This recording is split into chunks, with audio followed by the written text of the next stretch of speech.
Good morning, everyone. Let's do some prayers and then we'll start with our Brihadaranyaka Upanishad. Om Guru Brahma, Guru Vishnu, Guru Devo Maheshwara, Guru Sakshat Parbrahma, Tasmai Shri Guruve Namaha. Om Bhur Tatsavitravarenyam Bhargo Devasya Dhimahi Dhiyo Yo Nah Prachodayat Asto Ma Sadgamya Tamso Ma Jyotirgamya Mrityorma Amritam Gamya Om Sehna Vavtu Sehna Bhunaktu Saviryam Karvavahe Tejasvinavadhitamastu Ma Vidvishavahe Om Shanti Shanti Shanti. Let's open our Upanishad book, page number 121. And in this Brahman, there's a conversation between the king, Ajaat Shatru, and the Rishi Garge. And in the first 14 verses, we have seen that the Rishi is giving different techniques for meditation to the king without realizing that the king is a realized person. He has already experienced the absolute. So that's why in the verse number 14, Ajaat Shatru said, "Is this all?" So that means all the instructions which he was giving, taking him from the grosser to the subtler. He said, "This is all."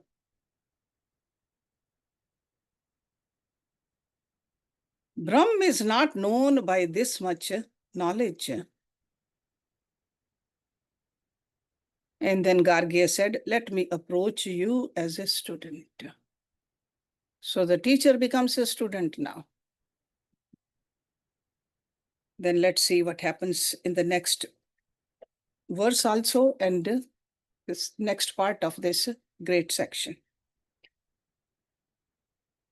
Sa ha uvach Ajaat Shatru etat cha pratilomam yat brahmanah kshatriyam upeyat brahma me vakshati iti tva vigyapyashyami ev iti tam panau adaye utastatau toha suptamam purusham ajmatuh tam ete naam bhi आमंत्र यांचके बृहन् पांडुर्वासः राजन् सोम इति स न उतस्ततौ तम पानिनः आपेशं बोधयांचकार स उतस्ततो ह. So Ajaat Shatru, the king, said, "It is an inverted procedure that a Brahman should approach a Kshatriya. Because king is Kshatriya and Rishi Garge is Brahman. So he said, it is an inverted procedure that a Brahman should approach a Kshatriya, thinking, he will teach me about Brahma. Then he said, I will, however, enlighten you. He took the other by the hand and rose. They came to a sleeping man. Ajaat Shatru addressed him by these names.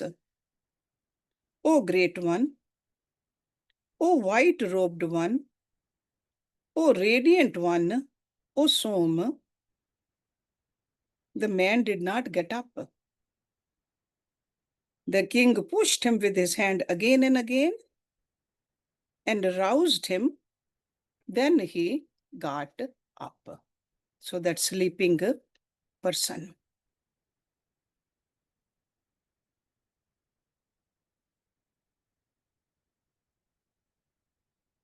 So the Garge, who knew only the conditioned Brahma,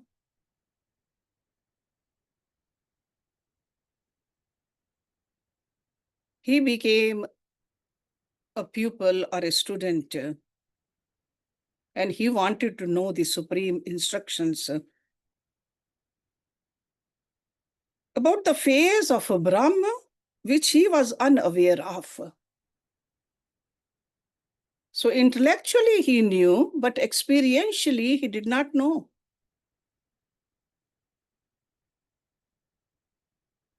So it was against the prevailing custom that Kshatriya teacher should impart knowledge to a Brahman disciple back then. Even now, a lot of people think that's how it should be. They think that it's a caste. Only a Brahman caste can be a guru. But that's not true. Bhagwan Krishna, he was a Kshatriya. Bhagwan Ram, he was a Kshatriya too. So humble and sincere request of Garge.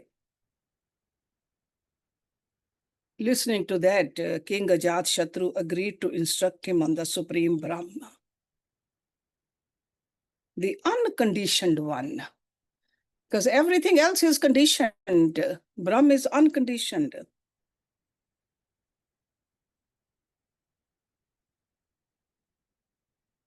So then King Ajaat Shatru took Garge, who had not yet recovered from the shock of his defeat, by his hands. That's what it means, that he is holding his hand and asking him to get up from your seat. Both of them went to a person who was fast asleep, and the king addressed the sleeping man. "O great one, oh, you are in a white garment," because he must be wearing white garment. "O Som, O radiant one," but the person did not wake up from his sleep, in spite of being loudly addressed. So that's when the king woke him up by pushing him with his hand. He wanted him to wake up because he wanted to make a point over here, teach Rishi Gargya something. Then in verse number 16, "Sa ha uvach ajat shatru ya eshaha vigyan mea purushaha eshaha yatan etat suptaha abhut eshaha tadak abhut kritaha etat agat iti garge tat meneh." Ajaat Shatru said, when this self that is associated with the intellect was thus asleep, where was it then? Where did it come? And the Garge was not aware of it. So that means he could not answer that question. So after waking up the sleeping man, the king put two questions to Garge. Where was the consciousness of this person while he was asleep? So where was that Atma when a person sleeps?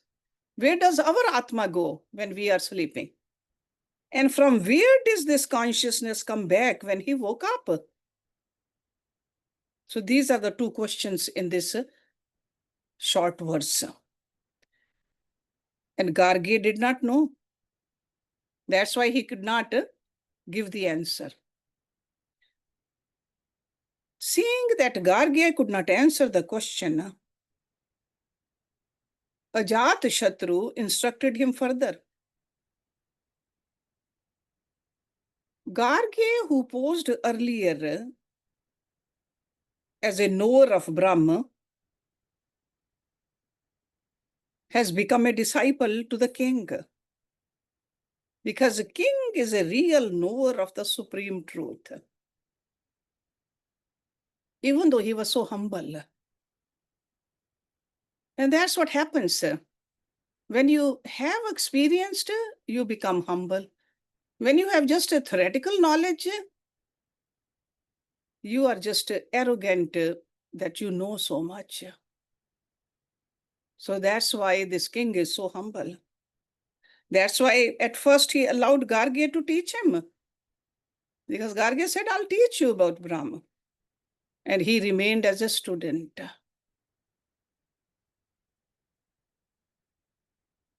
Then what happened?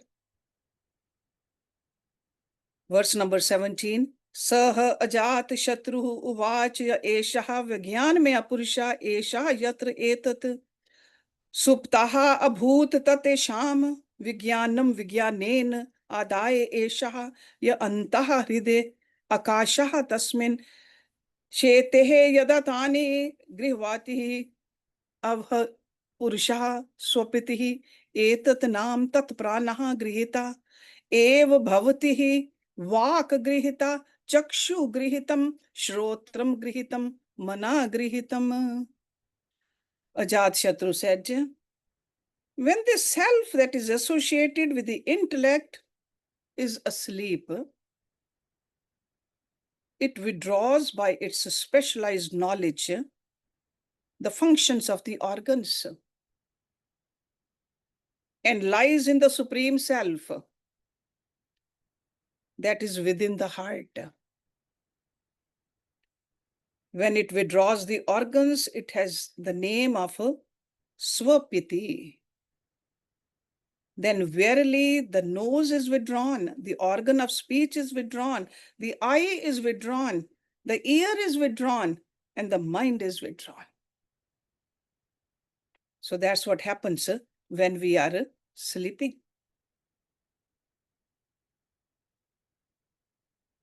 So as Garge could not answer the two questions,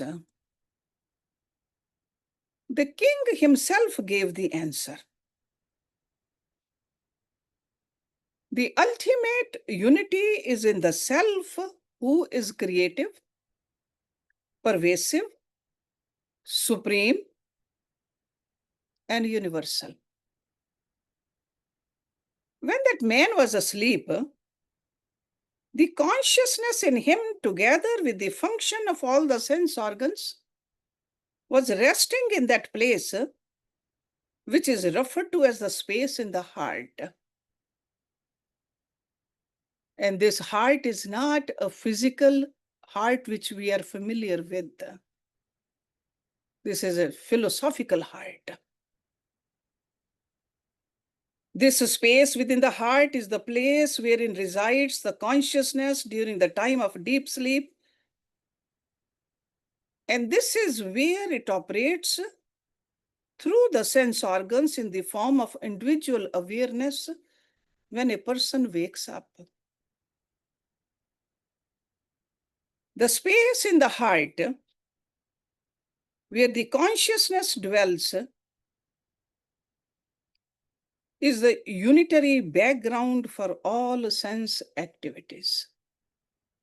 So that means all the energy is coming from this. From one place, the energy is going into all our organs. The word Vigyan means that which is perceived through. You're all familiar with Vigyan mein kosh.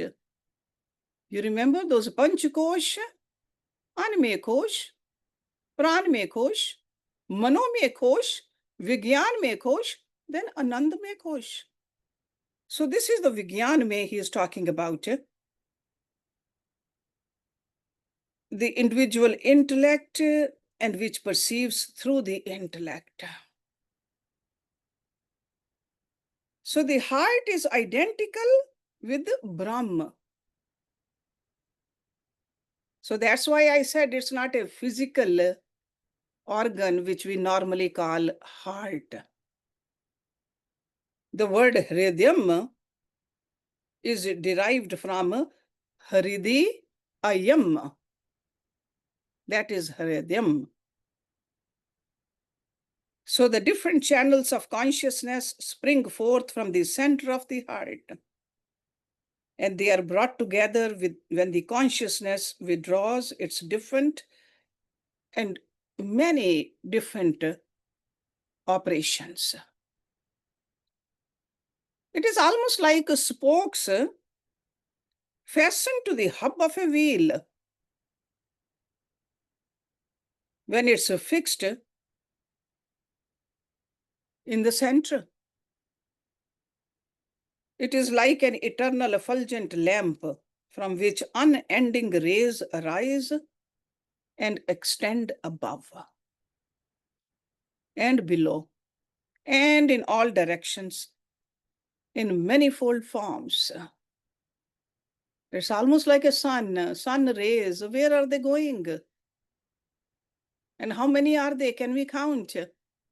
They are going everywhere, every direction. Above, below, side, in between, everywhere. That's what happens with our consciousness too.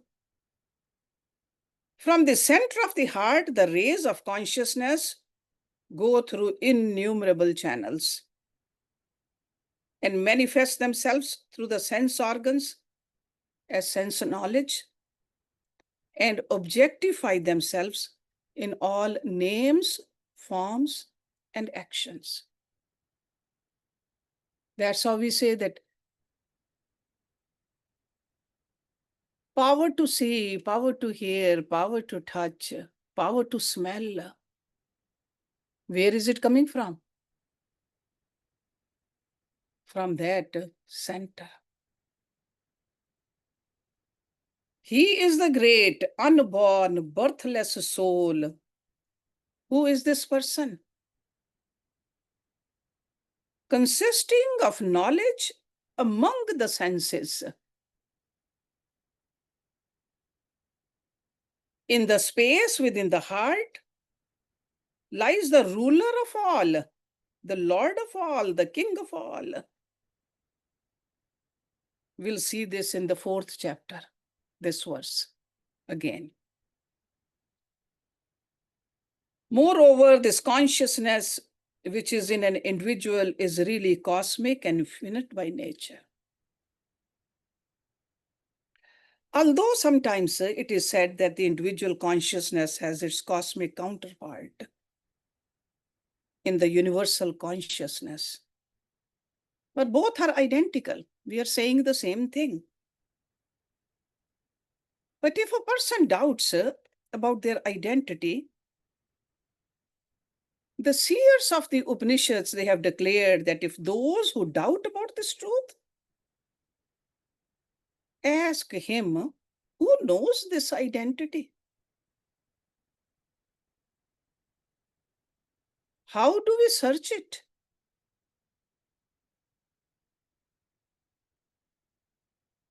And which should be understood as existing in this abode, the small lotus like city of Brahma.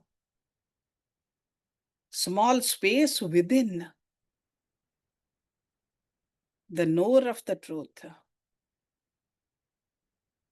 And as far as this world space extends, see, outside of it's expanding, but inside also it is there all the time. That's why it's called space within the heart. So both heaven and earth, both fire and wind, both sun and moon, lightning as well as the stars, both what a person possesses here and what does not possess. In other words, everything is contained in this, within this. This space within the heart is same as the space which is all pervading. Chandogya Upanishad says that. The creativity, the pervasiveness, universality of the Supreme is in the self, which is the ultimate reality. This is what King Ajaat Shatru is teaching Rishi Gargya. When this consciousness withdraws the sense perceptions, that means the functions of the senses what happens? A person falls asleep. We experience that every day. Whenever we sleep, we experience it. The sense consciousness is then unified with the self-consciousness. There is a mass of bliss. And that's what we experience.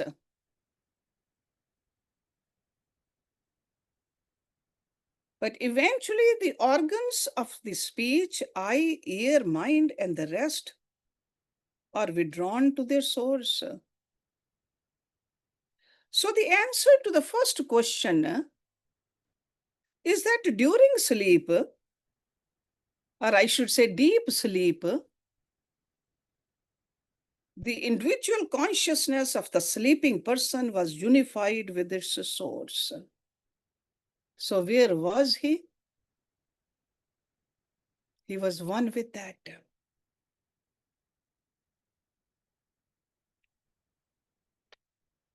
It's identical with the homogeneous supreme consciousness. An answer to the second question is that the individual consciousness came back from the supreme consciousness, which is its ultimate source. So it went there and it came out of there.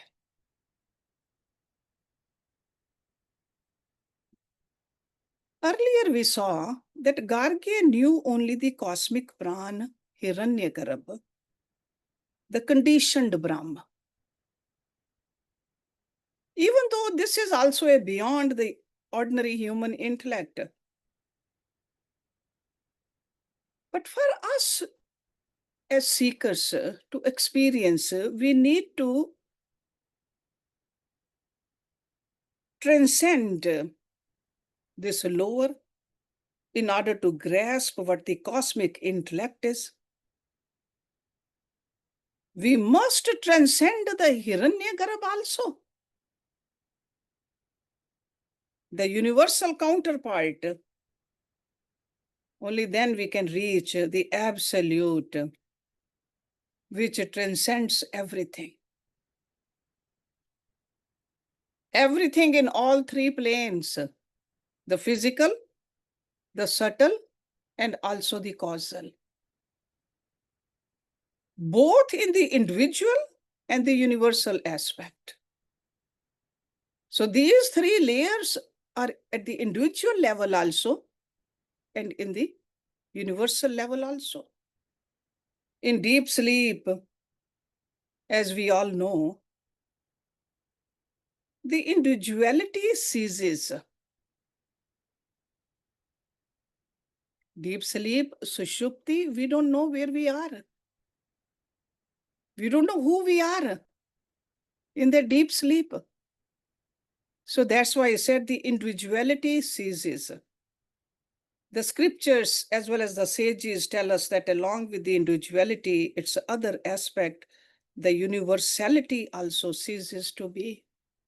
We don't know what the universe is in the deep sleep. We don't know who we are. We don't know where we are. It is a very reasonable and logical conclusion for individuality as well as universality to be mutually interdependent. Without the one, the other cannot exist. And with the birth of either, the other would also come into existence. I am aware of who I am, then I know what the universe is. In deep sleep, the Atma draws into itself all the five koshas in the individual. And together with them, the whole universe also goes into Atma. It's like the whole thing goes back there, just like a spider web. Spider creates the web, then spider can withdraw that web also. The same thing we do. That's why it said the Atma is resting in the Atma in its pristine purity. Without communion with anything else, nothing else exists. The scriptures often cite the state of deep sleep, which we all experience daily. It's a direct experience every day. The scriptures say this is a most approximate to the absolute to be reflected upon in the waking state. We'll see later on in this Upanishad, in chapter 4, that the space within the heart is like the nest of an eagle. That's the analogy which is given by this seer. The eagle, after having flown around, becomes very weary. It folds its wings and it just comes down to its nest for a perfect rest. The same way the individual self, being tired of its experiences in the waking and dreaming state, comes to its heart, where it falls asleep, leaving off all the desires and dreams. Because in the Swapan condition, there were dreams, mind was dreaming. In the Sushupti, there is no dream. It is a deep sleep. And that's when we get complete rest. If we keep on dreaming all night, when we wake up in the morning, we'll be tired mentally, and that will have the effect on the physical body also, because mind and body, they are connected. So deep sleep.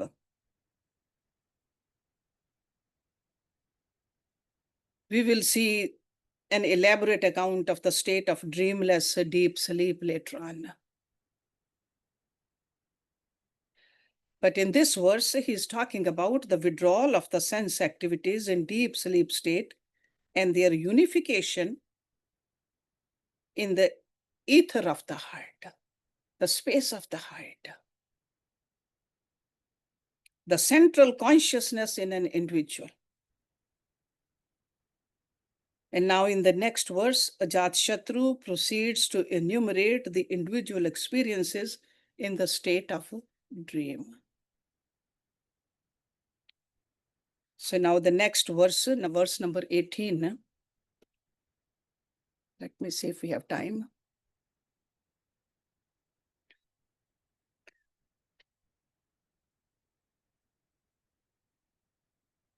Sa yatra swapneha etat charatihi teha asya lokaha tat ut maharajaha iv ut mahabrahmanaha iv bhavatihi ut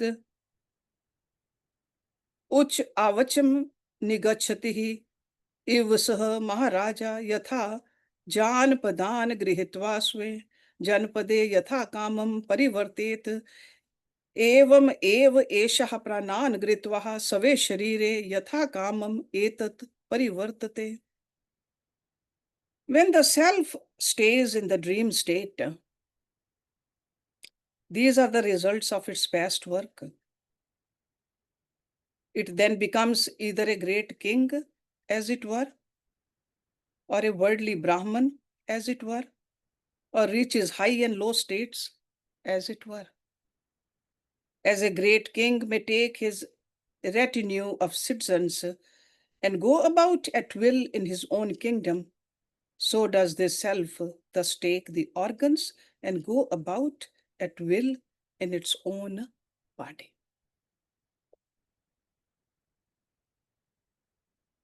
So when this man in sleep moves in the dream state, so in the previous verse, he talks about the deep sleep. Now it's in the dream state.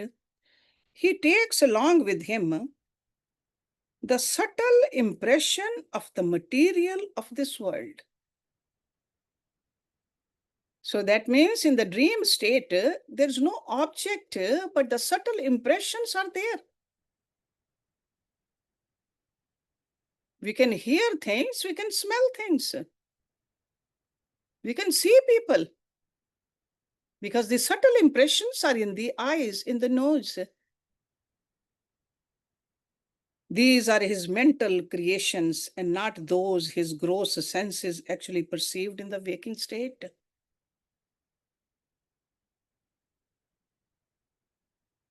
The nature of the dream consciousness is closely connected with that experienced in the waking state. Okay? It is connected, but sometimes it's just so intermingled that we don't even recognize. We think that we have not even met that person, but how come that person came into my dream or the places? Mind mixes it also. Mind is the one which is creating the dream, and mind is the one which is watching the dream. So the nature of the dream consciousness is closely connected with that experienced in the waking state. It forms the material, as it were, on which the soul acts. The whole process of dreaming is a review of what has been experienced in the waking state. He projects from himself, by his own power, the various objects. He objectifies himself in his own sphere through his self-contained power. So it's like his own power is projecting it. Some people say it's the same as a waking state, because whatever object he perceives when awake, the same alone he sees in the dream also. But actually that is not so. Because in dream, the person is self-illumined. There's no light coming from outside. It's all from inside. Whatever he perceives there in dream, none of them he brings with him from the waking state. It could be the impressions, but the actual objects, nothing, we take it from the waking state. During dream state, the consciousness moves wherever it pleases and projects from it whatever it desires. It can become a great king or a learned Brahman, as Ajaat Shatru is saying, or something else.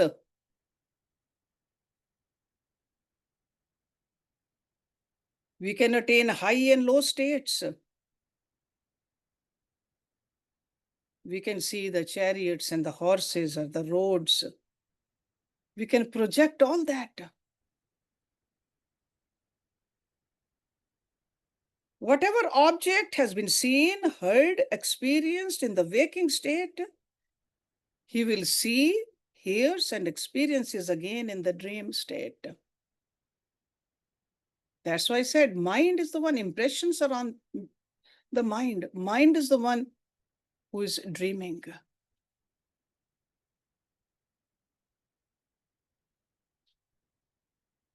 He has experienced, or sometimes has not even experienced. It could be real, it could be unreal. So in other words, he sees all, he sees everything, himself being the all. About this we learned in the Prashan Upanishad, if you remember. Because over there, a young Rishi Kumar, he asked this question to the Guru. about the dream state. So this great king, Ajaat Shatru, is explaining to Garge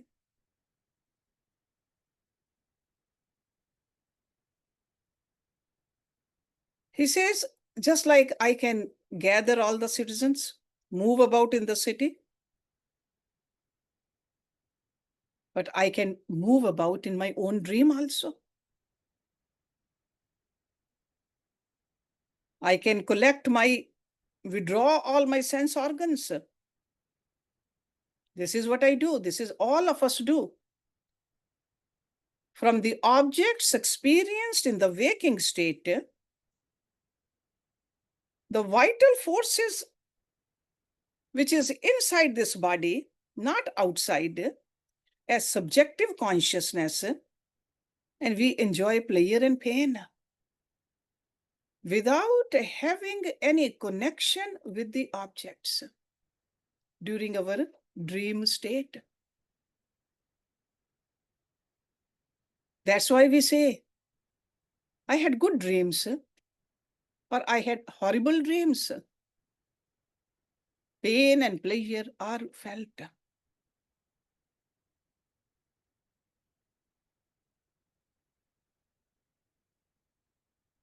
The scriptures, they say that there is really no difference between the waking and the dreaming state, because there are two factors. Non-apprehension of the reality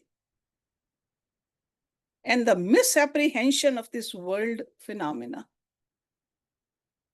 That's why philosophers, they say, this whole world is like a dream. With our eyes open, we are dreaming. If there is a non-apprehension of the reality and the misapprehension of the worldly phenomena, because that's what happens in dream. A sage alone can fully grasp this truth. That's why we call the sages or the yogis awakened. They are awakened from both the dream state and they are in full apprehension of the reality. So there's no misapprehension and they are fully awake. This mind, which is really a mysterious something, cannot stand the test of philosophical inquiry, actually. And this mind is the cause of both the waking and the dream state. Mind. That's why what do we do when we meditate? We want to transcend this mind of ours. It's very sharp, very strong,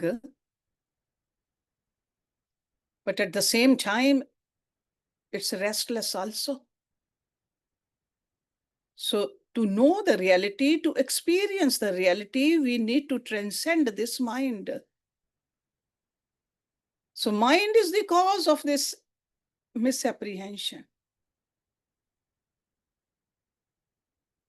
So ordinary dream state is admitted by all this.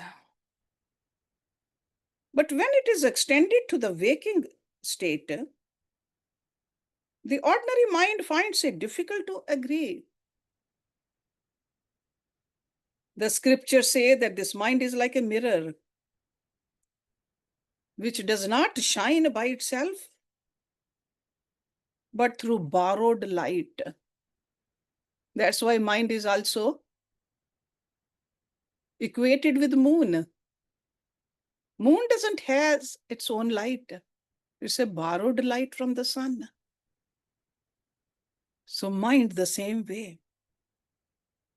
When a mirror reflects the light of the midday sun, the mirror itself is not seen because it assumes the very form of the light and shines as though it is sun itself. So reflection of the sun in the mirror, it veils its original dark, inert nature. So the mind, due to its proximity to the self, reflects the consciousness of the self. It appears as though it is conscious, but ordinarily the mind is mistaken for the subject. While the fact is that it is an object like other objects. And who is the subject here? Only the Atma, not the mind. That's why we have to, no matter how strong the mind is, we got to learn to transcend this mind because it is an object, not a subject. We need to polish it. We need to keep it pure. We need to keep it in our control. We need to use it wherever we need to use it, but never identify with the mind. Okay, so far he's talking about the deep sleep state and the dream state to explain what the Atma is, what that Brahma is to Garge. So waking up that man and pointing towards him, through that he is trying to take Garge's attention towards at the deeper levels of his personality. So we'll start with verse number 19 next week. Om Purnamada Purnamidam Purnat Purnamudachyate Purnasya Purnamadai Purnameva Visheshyate. Om Shanti Shanti Shanti Om. Thank you very much.